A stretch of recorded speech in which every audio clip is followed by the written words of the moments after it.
Hi guys! Magandang hapon! Welcome back po dito sa Gandara SRU channel for showbiz update. Andito na naman nga po akong muli nagbabalik. Ang nagmamaganda ninyong chismosang Kim Pao, wala na nga pong iba, ang lokaret na si Gandara SRU upang maghatid po sa inyo ng latest update and fresh happenings patungkol kina Kim Chiu and Paolo Avellino. And para nga po sa hapong ito, ang tatalakayin natin at pag-uusapan ay ang kawang gawa ni Chinita Princess para makatulong po sa mga tsuper, sa mga tricycle drivers, mga Kim Pao bilang pagse-celebrate po niya ng kanya pong 36th birthday. Pero bago po ang lahat, sa mga hindi pa nakaka-subscribe sa ating channel, maaari lamang na pindutin po ninyo ang subscribe button at notification bell natin na nariyan sa baba upang kayo po maging updated at ma-notify tuwing may bago tayong chika at balita hinggil sa Kim Pao. Basta mga balita na may kinalaman, kina Kim Chiu and Paolo Avellino, sagot na nga po natin yan. Kaya guys, din po pala natin magbasa ng ilang mga comment ngayon, mga ka-KP, mula sa mga taga-subaybay natin na nakasuporta at nakatutok sa atin pong daily updates para bigyan na rin ng tinig ang kanilang reaksyon, opinion at saloobin bilang mga fans nila Kim and Paolo. So, ang first commenter nga natin ngayong hapong ito ay si Ma'am Elizabeth Collins. Shoutout po sa inyo Ma'am Elizabeth at magandang magandang hapon. Sabi niya rito, sorry Gandara, but I feel like responding to Walhati Tenedero's comment. Tanong ko lang Walhati, why did you say hindi makakamtan ni Kim ang tunay na ligaya if she's all about fame and money? Did she say that? Bakit? Psychic ka ba? How do you know Paolo's family is not happy with his relationship with Kim and that they want a peaceful family for Paolo? Did they mention na nakakagulo si Kim kay Paolo? BFF mo ba, ma'am ni Paolo? What makes you think Paolo is still looking for another woman for himself? I'm just curious. Did we miss any post on social media? How in the world did you know he is on the lookout for another woman and we all miss it? Did Paolo post any dislike about Kim? Gandara, did we miss all that post? Honestly, Walhati, I don't get where you're coming from. Are you for Kim and Paolo together? But you're getting impatient cause nothing is happening or you don't like them together cause you have someone else in your mind for Paolo like Janine. Are you a Kim Pao follower or you are for Paolo only? Your message is confusing and misleading. You are giving opposing messages that I can't get what you really mean. You brought up some issues that are not existing. Regardless, Kim and Paolo will do as they please. It's their life, it's their family. Whether or not they stay together and get married, it's their decision. We cannot dictate what we feel is right for them. They are too matured, smart adults. They are too matured. Smart adults, competent enough to make their own decision. Let us all take a chill pill. Relax and pray for their happiness. God bless Kim Pao and everyone else. At ayun na nga, gandang katanungan. May mga namimiss ba tayong balita? May namimiss ba tayong mga post tungkol dito?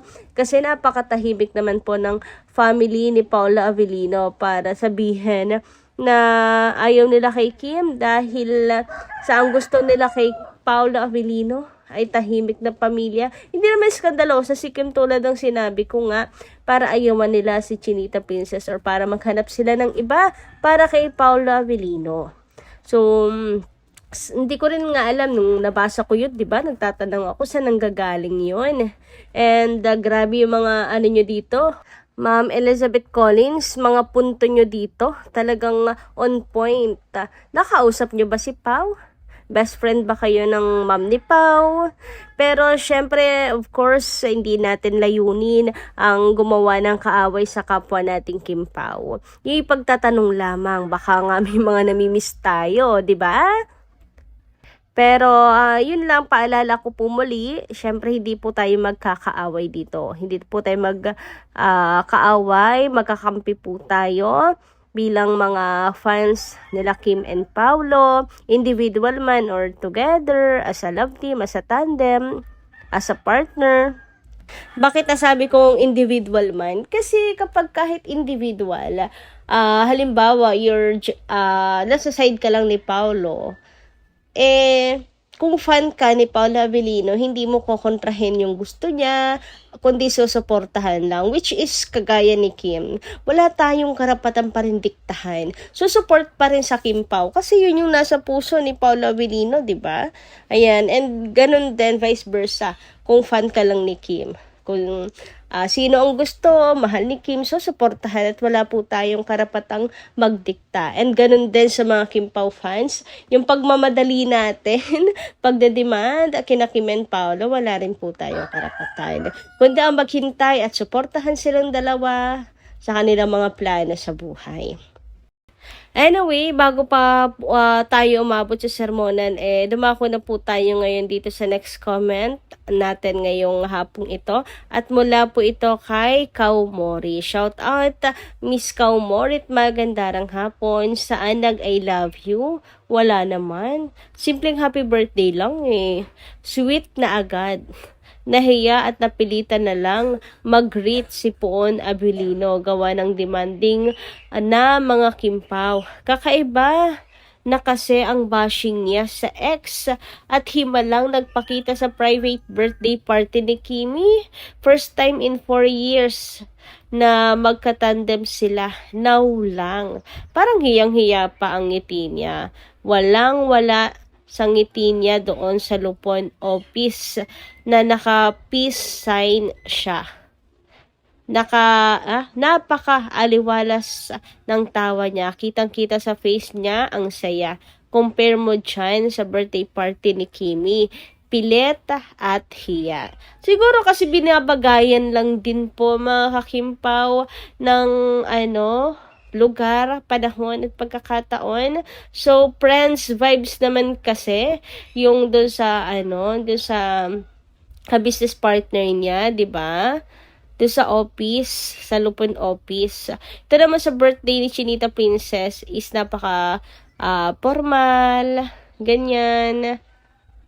And aminin nyo, magkakaiba talaga yung reaction natin when we are with friends and when we are with our loved ones. Iba talaga yung nagiging reaction natin.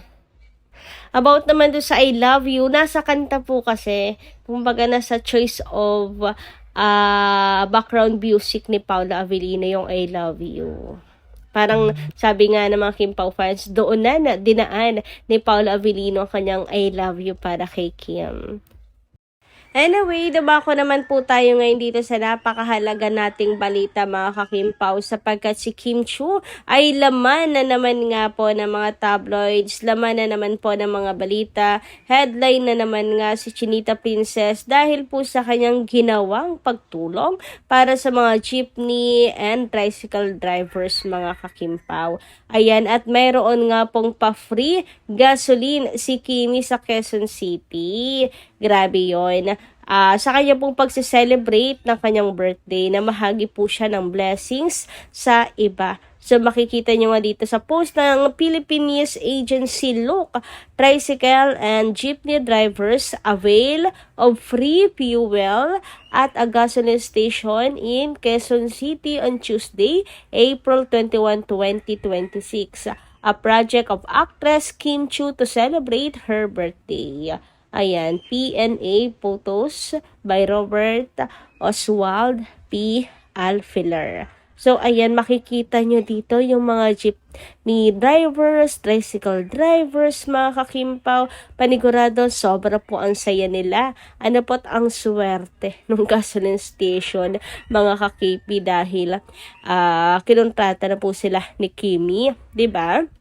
Eto pa, from Kapamilya On Demand, look, multimedia idol. Ay, ang sarap pakinggan. Hashtag Kim Chu, instead of having a lavish party, she chose to distribute a free gasoline and grocery packs to jeepney and tricycle drivers. Thank you for your care and love for our drivers, Queen Chu. Ayan na nga, mga kakimpaw, oh.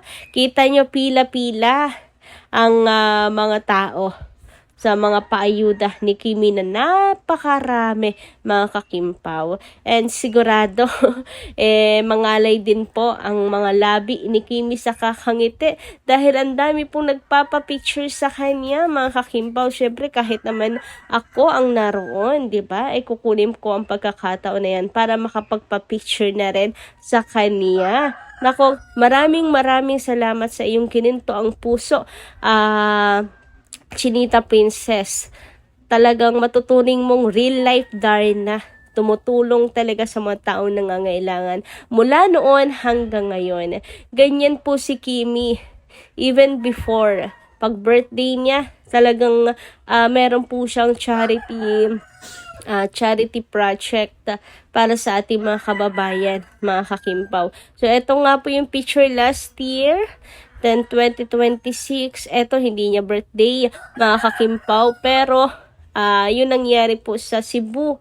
Di ba natatandaan nyo? Million din ang nilabas ni Chinita Princess. Then, eto yung bago lang, mga kakimpaw, pamimigay ni Kimi ng grocery packs at pagasolina. Grabe, no, may pagasolina na, may pa-grocery pack pa si Chinita Princess. Sobrang nakakatuwa at nakakataba ng puso. Bukod pa po yan sa mga tulong na ibinibigay niya sa likod ng camera.